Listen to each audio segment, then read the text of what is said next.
Hey, hello everyone. Welcome to another episode of speaking to some of the best global marketing leaders.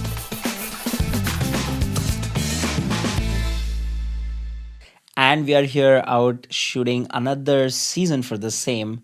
Uh, right in the studio from San Medio, Bay Area, San Francisco. I have with me someone really, really special. I wanted someone to come in from this set of experiences on the show for really long. Good to have Emily DeSimone. Emily is the global vice president of marketing for Nikon SLM Solutions. Uh, for a lot of people, the reason I wanted someone like Emily to come on the show was to get a very different side of marketing than what we are usually used to on the show, which is more to do with either the software side of the world, the IT services side of the world, or maybe the consumer side of the world. But this is like a very different industry, close to my heart. I believe manufacturing is one of those things that can kind of revolutionize the way a country, the world works in a way. So, very, very good to have you on Thank the you for show, having Emily. me. Good to have you. Thank you. Uh, we usually do this in three parts, like I told you before we started. So we're gonna do like the knowing like Emily as a person, knowing like Emily as a professional, and then probably knowing Emily as the AI enthusiast. I don't know if you are one though, You'll but find out. and then probably towards the last part is one of my favorite parts on the show. So we dive in. But Emily, I think for the audiences, firstly, most people who would watch this would not know what Nikon SLM does. Sure. In like the simplest words to explain it to someone, how do you kind of explain what the company does in a way? Yes. So Nikon SLM Solutions is a metal LPBF provider of systems. So we are targeting aerospace, defense, aviation, automotive, and energy. We have a wide diversity of customers in other neighboring segments as well. But we do very simply, we do metal 3D printing. We were first to come to market with a twin laser machine, first to come to market with a quad laser machine, and first to come to market with our flagship system, which is a 12 laser machine. We are 100% focused, laser focused in metals, and it's what we do, it's all we do. Okay, so for the audiences to be simple, you guys manufacture large machines that effectively does 3D printing for metals in a way where large manufacturers like the space ecosystem, the automobile ecosystem, and similar industries kind of use your machines to kind of manufacture parts of theirs. Yes. Right. I mean, I'm just trying to Yes. also make it extremely simple for the audience to understand. But thanks for that. I think Emily, we'd love to know more about you. Right. I mean, you started your career around what 10 years ago, almost 8 to 10 years ago, if I'm not wrong. Yeah. Probably you would want to kind of tell that. But probably I've Time not goes by seen so I've not fast. seen like a lot of people kind of grow as fast as you did across the hierarchies in general to kind of be the global vice president for marketing. We'd love to understand where it all started. I mean, where do you hail from? How do you land up in marketing? How was your like? Where did the marketing stints professionally start? How was your journey at Carbon? Carbon has done some amazing, amazing Yeah. work, and I've been following them since a while. And then last 4.5, 5 years at Nikon SLM Solutions in a way. Love to know more about you. I mean, over to you. Yeah. Well, thank you. So I did not anticipate my career being in manufacturing, to be honest. Yeah. And although I completely love it at this point, I started my career in software and started it in marketing. And I was worried about career growth at that company. There were women that were 32 doing my job as a 22-year-old, and I worried that I was going to get complacent. And they seemed fine with that, and I was not okay with that. So I thought it was really important early on in my career that if I wanted to pursue sales, I had to do it early. And so I switched over to be in sales and 3D printing, which is an industry that I had exposure to while I was in high school. And so when I started at Carbon, I grew really quickly. Typical startup environment. You wear many hats. You want to try something. You propose it. They Yeah. find value. They'll let you go and Yeah. run with it. But then I got back into marketing while I was at Carbon. I think I love sales. I was the top sales director on the team, but that marketing eye is really hard to turn Yeah. off. And and But so a good marketer can be a good salesperson in a I way. think it's important to do both. I Both. would encourage a lot of people to make sure there is a difference between an enablement and an excuse. And if you've been a sales leader, you know the difference Yes. between that. And as a marketeer, I think it's also important that if a sales leader is coming to you, it's probably not a brochure that allowed them to lose a Yeah. sale. That's not it. But having an understanding for what actually drives value, drives their territory, drives that pipeline, that's incredibly important. So being an active listener in that, I think, is key. When I started at SLM Solutions 5 years ago, it was an incredible opportunity to get on the other side of the industry that I didn't have experience in. Right. So 3D printing industry in general, you are either doing polymers or you're doing metals. Rarely is there a company that offers both. And you can be, a jack of all or a master of one. And so that's what I typically gravitate towards companies that are incredibly focused in that.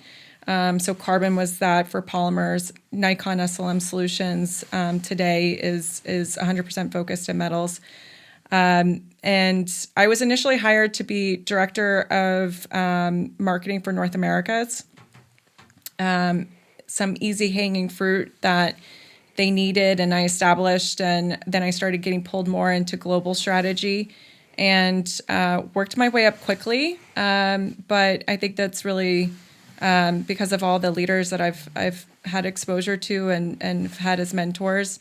I think has really driven my credibility in the space, and yeah, it's been an awesome journey. I mean, I think your startup hat in a way kind of helped you a lot to kind of hustle the way out in a larger Yes. organization. Let me kind of start from there. What kind of muscle do you think the startup environment at Carbon, and Carbon I don't consider no more a startup now. I mean, they're Yeah. like a large corporation in a way now. Yes. But like when you were there, when you started at Carbon, it was like a small company in a way, right? And it was growing fast.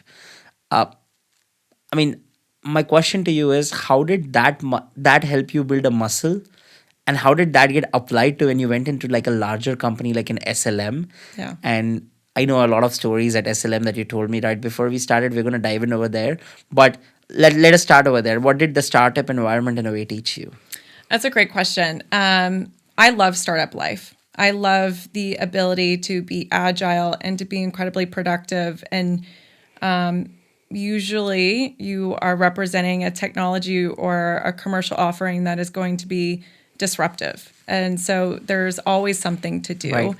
And I think the company culture is really important too. So I love the startup life. I had an awesome time at Carbon. When I was presented this opportunity to join SLM Solutions at the time, I thought, this is great. I'm going to have a company that's public on my resume, and that will show that I can do processes and understand the control You, environment. you And typically think that would complete the resume in a way, yes, right? yes, I thought it was going to kind of yeah, exactly complete my resume. That was not necessarily the case. SLM Solutions, though a public company, was very much like a startup, in that there was a lot of things to do, and so having that muscle memory from Carbon totally helped. And I think there's when I first joined, there was just clear understanding that we needed to set priorities. Something I discuss frequently is there's activity and then there's achievement. And you can be busy. It's really easy to be busy doing the wrong things or just Yeah. doing things. But that muscle memory of that startup life, make sure that you focus your efforts and your resources on doing the things that are going to move the needle at the end of the day. I think that's very reflective in the way you also told me the way your teams are structured right now. I mean, I wouldn't have imagined like that big of an organization is run with marketing.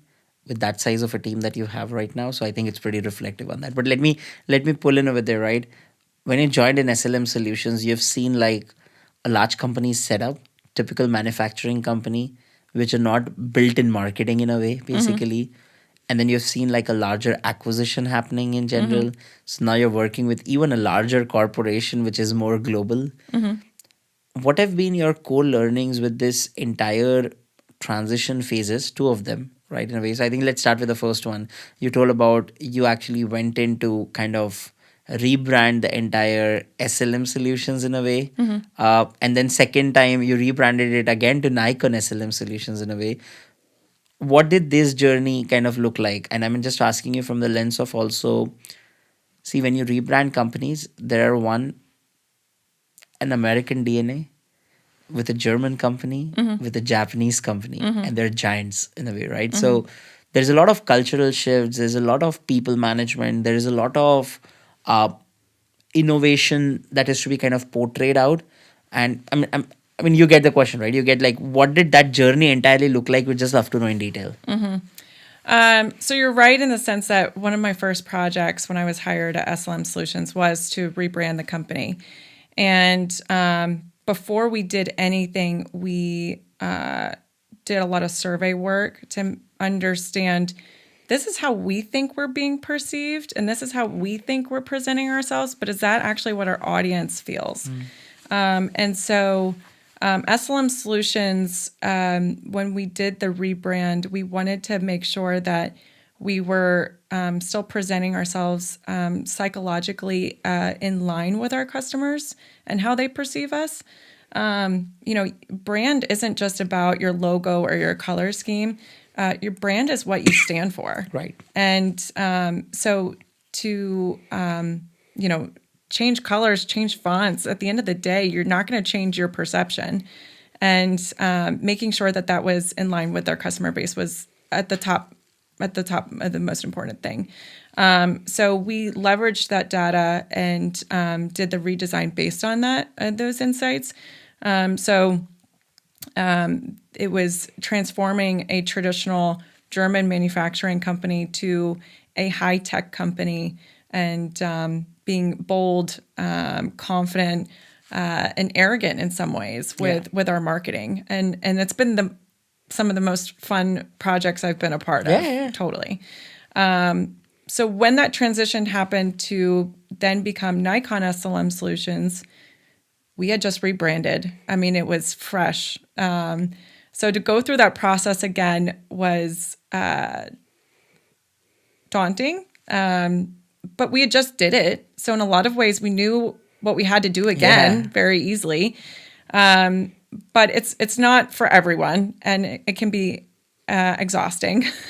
Of course. But And it's more like you're kind of breaking and rebuilding a system which you've built and which is not too old in a way. It's like So, we just got this pretty car. It's fine. But that being said, when Nikon did acquire SLM Solutions, it would have been a complete miss to not leverage their iconic yellow. I mean, that company has had hundreds of years of strong brand equity, and so to now be a part of the Nikon Advanced Manufacturing business unit, it was you had to include it. So it was an easier shift in the sense where we didn't want to completely disrupt what we had just built, because we had a lot of good feedback from our customer base. Right. So it felt like a comfortable fit to just simply swap anything that was electric green with the Nikon yellow.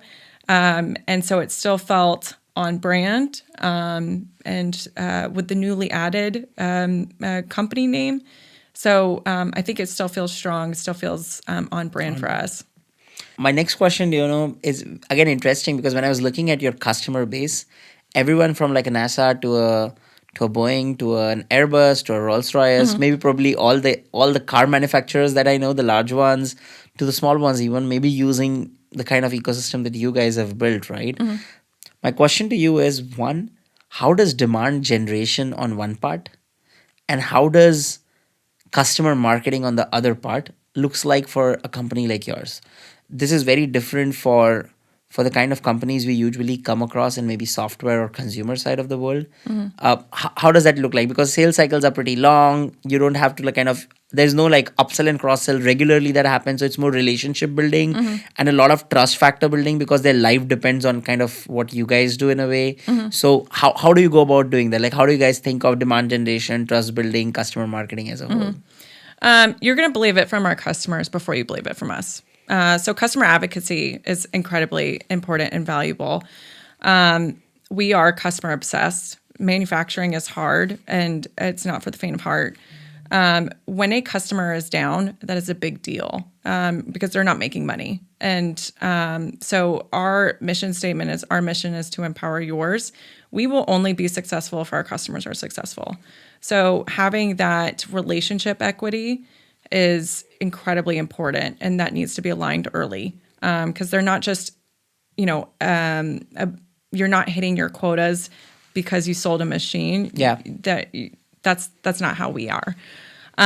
So from a demand generation perspective, we have an incredibly healthy pipeline. I'm very proud of it.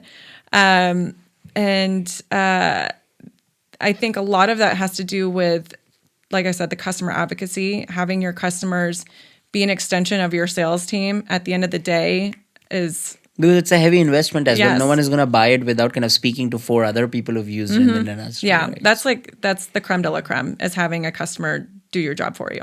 We used to be a company that would hope they'll find us. I think when you think of brand, I love our brand, but we are not the Nikes of the world or, It's very Coca-Cola. difficult to discover unless someone needs you. Totally. So hope is not a strategy. And you can't anticipate someone is going to willingly knock on your door and offer their information. And so what we have seen to be a very powerful pivot to our strategy this year is, we have our customer base and we love them. But there's more customers out there than just them. And so finding those net new accounts that are similar, where we can drive value and empower their production cycles, and that's a really good fit for us. And so what we've done in the past 2 years is we've shifted to be a strategic account sales team. And so what we do is we know the accounts we want to work with. And so we've set up ABM programs to really highly target those companies because they may not understand the value that we will bring. That's fine. We know the value we can bring and we can articulate that. So from the demand gen side, that's an area that I think has been very successful for us. And then the other question was... with regards to trust building on the brand side, you mentioned a part of it with customer advocacy as a whole, like which I meant with customer marketing in a way. But like, what are the other factors you actually build that trust with? Like, how do engagements with customer kind of work with you? How often do you want to kind of see them in person in a way? Yeah. And I would actually kind of extend that question out to field marketing in a way, because that's like a big channel, I think, for you guys to do the branding part of things to the relevant audiences. How does that look like for you? Yeah. I think at the end of the day, people can be very proud of their brands, and I'm incredibly proud of our brand. Right. At the end of the day, if Rolls-Royce wants to mention us, they're doing us a favor. Right. And so I don't care how big of a brand you become, you should never become too big for a testimonial. And so... I 100% agree to that. Yeah. And so, I think being an active listener is incredibly important, especially in a marketing position. And also, we do have flashy logos. But I think it's really a testament that if someone is willing to do a testimonial or co-marketing, it's really a testament to the global operations team, marketing, sales, service, engineering. We had a customer, Rocket Lab is a great example, right, in which they had told us since I started working here in 2020 that they would never move forward with a press release or any sort of co-marketing. And it kind of became a joke, a little bit of banter between us, me and the champion. I would check in every now and then, and I was like, when is this going to happen? And he's like, nah, can't do it. And then finally, this happened in April. In April, I got a text from Miles, and he was like, I think your dream of a press release is coming true. And I was like, wow. And I said, what made you change, And they see it as, the innovation, the technology really positions them as a leader in what they're doing. And so, of course, I mean, that's fantastic. But I think it's just, never assume it's going to be a no. Always ask the question. And even if it is a no then, doesn't mean that it can't become a yes later. So just staying close to that. And just at the end of the day, doing what's right for the customer, that relationship is going to build over time. And I think that's what eventually allows someone to kick the can over and do some great co-marketing. Can you also tell a bit about, like you said, you have like a large company event coming up for which you're prepping up right now. Can you also tell me more about how do you guys think about doing your own events in a way, and how do you think about being present at other events as well? Because of course there's a part of co-marketing with customers, that's a part of the customer marketing piece, but there's a large piece on the field marketing side in this category. Because I mean, there might be trade shows, there might be larger events in a way where people come in and discover you of sorts, in a way, right? Just trying to kind of get a sense around that. Events have changed. So it's interesting. Can you brief on that? Yeah. I mean, I think we saw it during the COVID years, right? Where your foundational ways to build pipeline and lead generation is events. And when you didn't have events anymore, what do you do? Yeah. And so we really focused our strategy in digital marketing. Like I said, we know the accounts we want to work with. They may not understand it yet. That's fine. But, it's my goal is to provide air coverage for our sales team. Interesting. If someone from our sales team knocks on someone's door and they've never heard of us, then I see it as the marketing team has failed. Yeah. Because we need to give them air coverage. And so we have really... It's interesting. I recently looked at numbers. Like last year, we spent $83,000 on digital marketing. This year, we've only spent about $65,000 in digital marketing, and so we've actually spent less. You would think that you would be investing more, but it's not necessarily investing more. It's dialing it in. It's investing in the ways in which it is working. Yeah. And so same thing with events. We can't be everywhere. Events are expensive. My CFO would agree with that. Yeah. But it's making sure that you are evaluating an event for, is it demand generation? Is it brand awareness? Is it thought equity and leadership?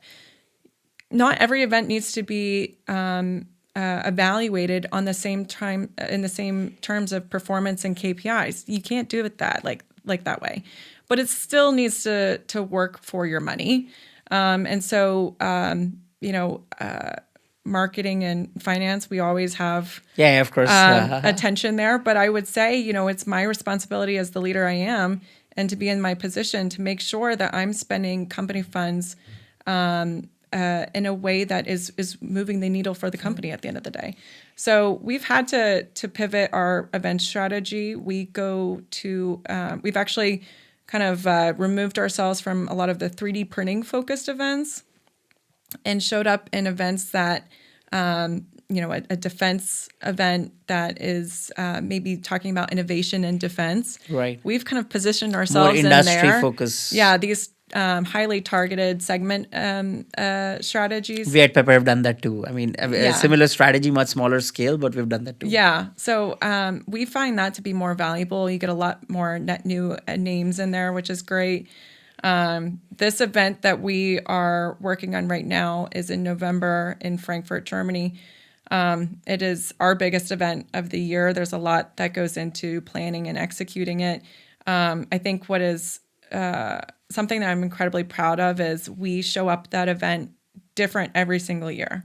Wow. And you have other companies that will show up and they're the same booth, and that's because that is cost effective, right? You it's a high capital purchase, but you can use it over years. Years. That's why people do that.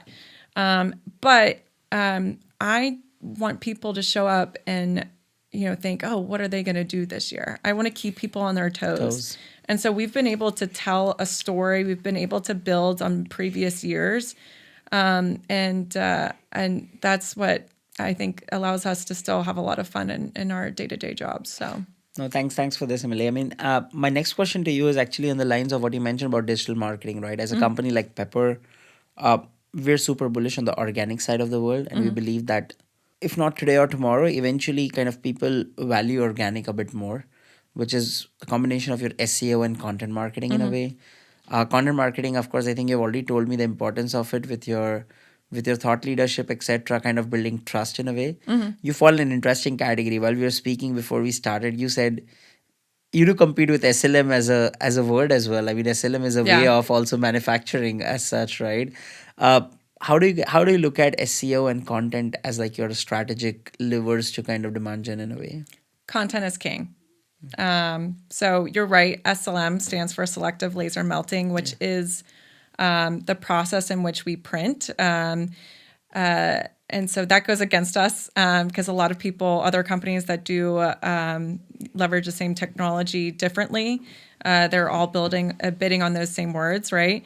But I think But you still have a good share of voice in yes, that. I yeah, mean, I that's would say true. that changes it for you I guys. think it's important to understand where you're currently at. I think a lot of people shy away from knowing their baseline, and because I think they don't want to be disappointed with those results.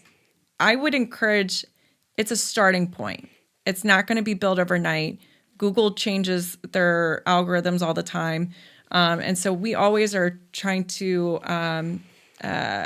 have a clear eye as to what we need to do or adjust in order to remain relevant. Yeah.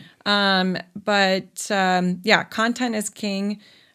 We found that, it's not just a one and done. I think our team, I would say a weakness in our former lives on our marketing team is we would check a box, got the press release done, great, get it out, do a social post, okay, move on to the next.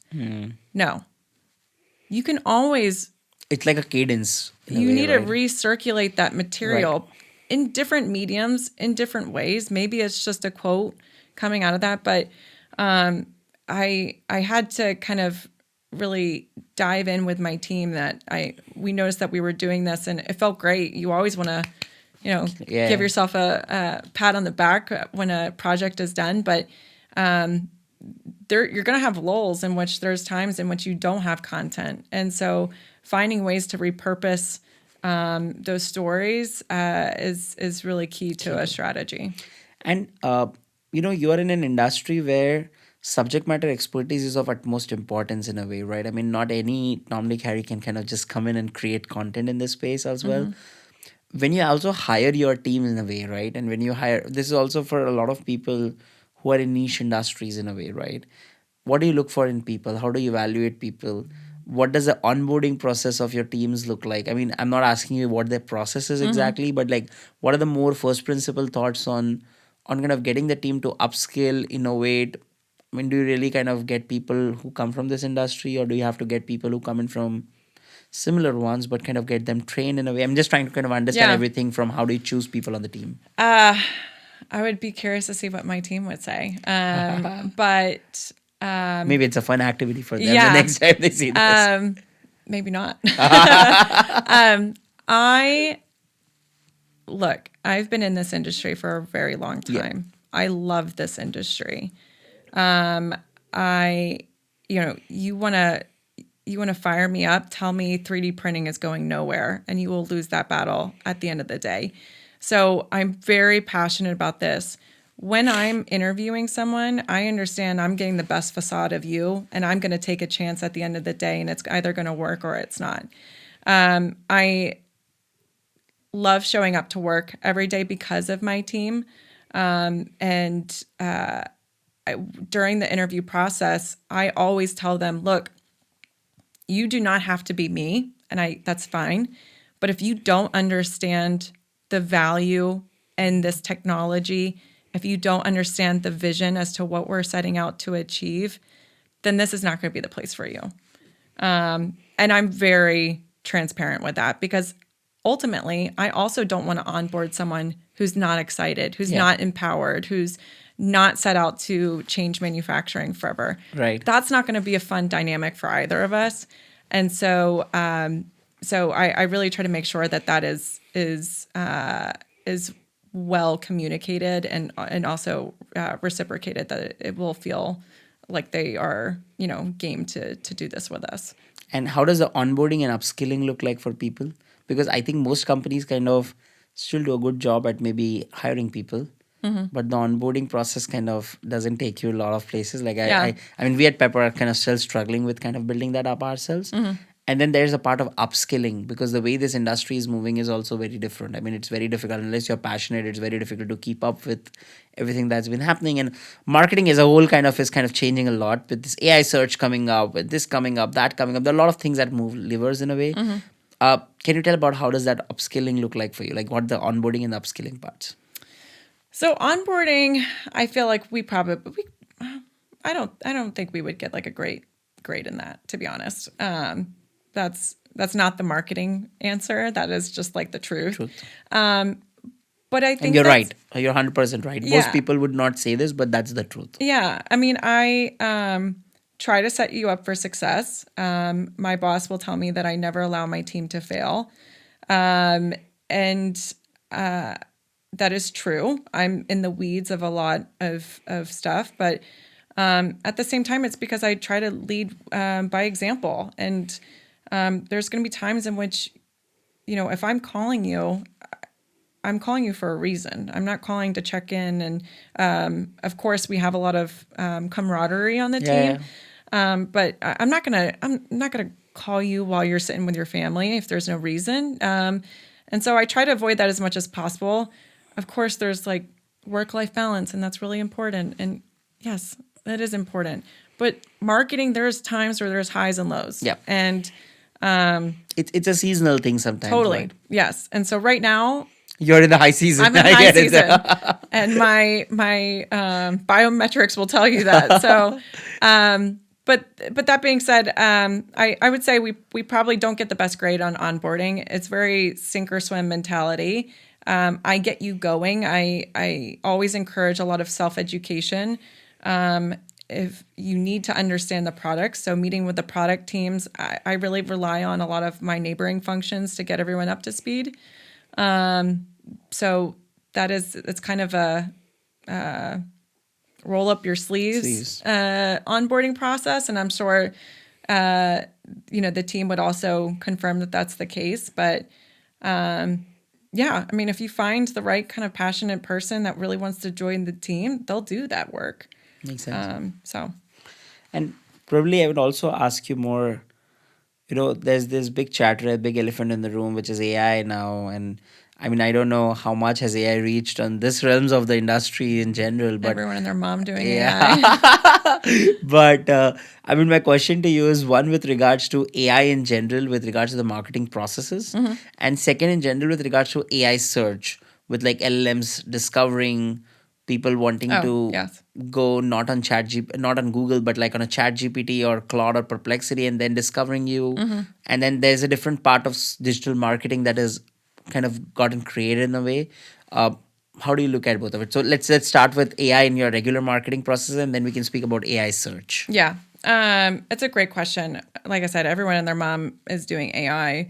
There are some people that are doing it right and really leveraging it as a tool. A few of them. Yes. And then there's others who are taking it and using it to replace, like a social media manager, and it's obvious. And so I don't appreciate that because there is work that goes into massaging copy or being creative. And so when it's you're literally using emojis or that line, that dash line, that it's like, it's obvious.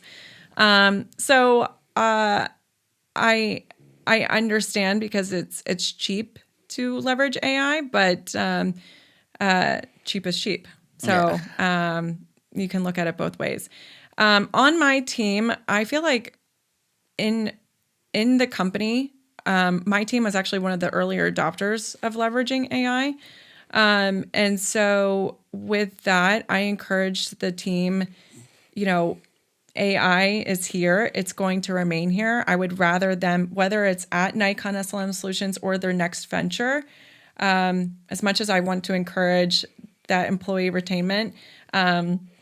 It's like about how it happened when it became compulsory to speak English in a way, right? Yeah. You need to know English to work somewhere, Yeah. right? Yeah. But I want to empower them and I want them to continuously educate themselves. So I encourage the team to start leveraging certain tools in that we're offering AI synchronicities and so we started quite early in that, and we found what works, what doesn't work, and also AI is continuously evolving Yes. as well. So we'll be on our seats waiting those evolutions, but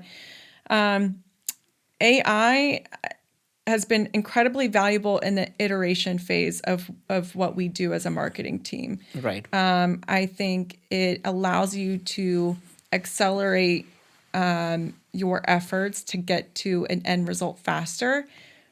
What I think is a concern and a risk is taking it that it's the truth, that Just AI wouldn't solve the problem. It's more like an enabler rather than being the sole truth in a way. Is what you're saying. totally, yes. It allows you that drafting phase.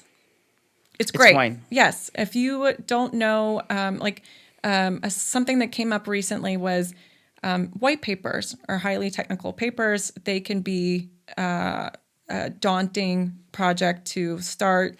And so we always think about, okay, it's not just a press release. It's not just a case study, a blog. There's all these different mediums of which content can live. Yeah.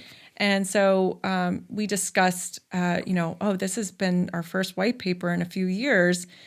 And it's like, okay, well, what if we were to take that information and put it into a chat GPT and ask it to write a version of a white paper? Does not mean that it's going to be perfect, and it's probably not. And it's But probably it's good gonna to be have like a wrong. first draft as like a structural. Exactly. It gets people going. And so that's how I see it. It's really been I valuable. think it solves the whiteboard problem in a way that you're trying to kind of say, the blackboard problem in a way, basically. Yes, yeah. So ChatGPT has been very helpful. There's also some AI tools for media production that allows you to stick a whole 5-minute video on it and we'll cut it up into micro content Right. pieces. That's amazing. Now you still need to have an educated person to understand if that Yes. bit is worth telling. Right. But again, it gets you gets you halfway going. there. Yes. So the only thing that I would say, AI is an amazing tool. Do not undervalue The human. what you're bringing into this position. It makes sense. And because AI is also very complimentary. Right. If you say, hey, what do you think of this? It's like, good job. It makes you feel really good, but it doesn't mean that it's actually smart. Yeah, it makes sense. And what do you think of AI search as a whole? How are you seeing the customer shift their preferences in general? Yeah. So we have spent a lot of time in training LLMs. We'll see if that Comes actually up. works.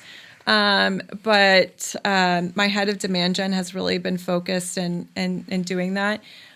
We have also implemented a monitoring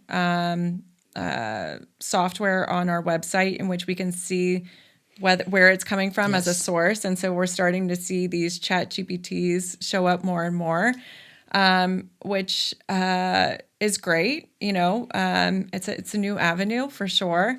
There would but- be lesser leads over there, but the intent would be higher, is what you usually expect. Yeah, I think so too. So it'll be interesting to see how this plays out because as much as we could be training, Yeah. your competitors are too. Yes.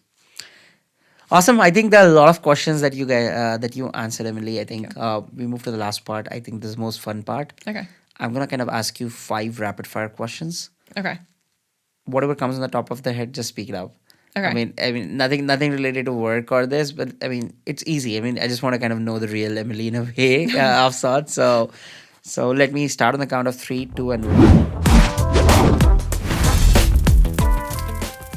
Emily, number one.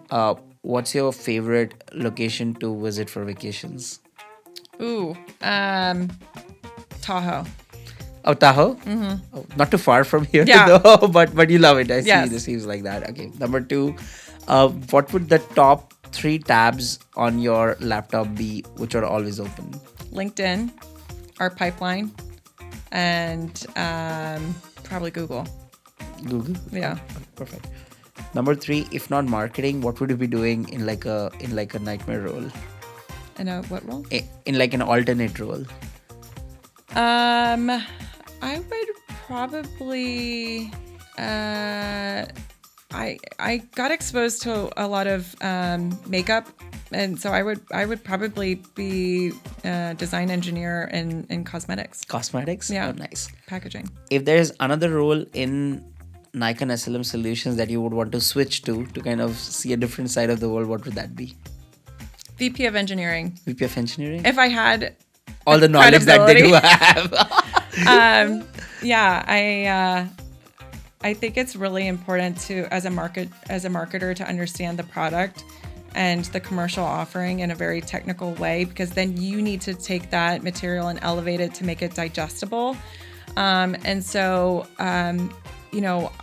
like to think I can duke with the best of them in terms of engineering. And it's because I've always asked what people might think are the silly questions, but I've never been afraid of putting myself out there to do so. So I would love to be on the engineering side. And my last question to you would be, what is that one brand you think you love, but they need to do a good job in marketing? And it could be any brand. It does not need to be a 3D printing company for sure. Like, I can tell you mine. Yeah, what's yours? Mine's is like Lululemon. I feel like they're a good brand. But if you look at any of the boards of Lululemon, you don't understand what they do. I mean, it's very tough to understand what Lululemon does. Yeah. If you just look at their marketing. Yeah. I mean, for a person who doesn't know what the brand does, it's a problem. Yeah. And they're not doing a good job in their awareness part. So I look at it like that. So I have 2 little girls, and I used to be obsessed with Barbies back in the day, and I still I think, know where the cosmetics thing coming from. Right? but I think seeing my girls play with Barbies today is very, nostalgic, and I think they lost that story. I know, and it's just because I'm a mom now, but Barbie can do anything, and I feel like that has been kind of compartmentalized over the years, and I wish they would I think get there back needs to to that be original new versions story. of Barbies now. Yes. I mean, they've the way- started. There's Yeah. a diversity of Barbies now, but I just miss, that storytelling. There was like a fantastic commercial when I was a kid, where this woman was a professor, and she was teaching, but it was really the child that was positioning the Barbie as the professor. So I wish they would get back to their original. I think you should also check, you should also check in with people who are like maybe your mom or people who come in from like that age on checking when they saw Barbies for the first time, what was their reaction to like the original version of Barbies or dolls for them, maybe in that case. I mean, that would be interesting to see how a generation. I love the diversity of Barbies today, but I think just owning the storytelling part of it. Storytelling of it, yes.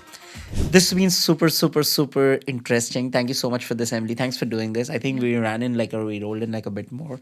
Yeah. But that's always very interesting. I always wanted someone to kind of come in from this side of the industry.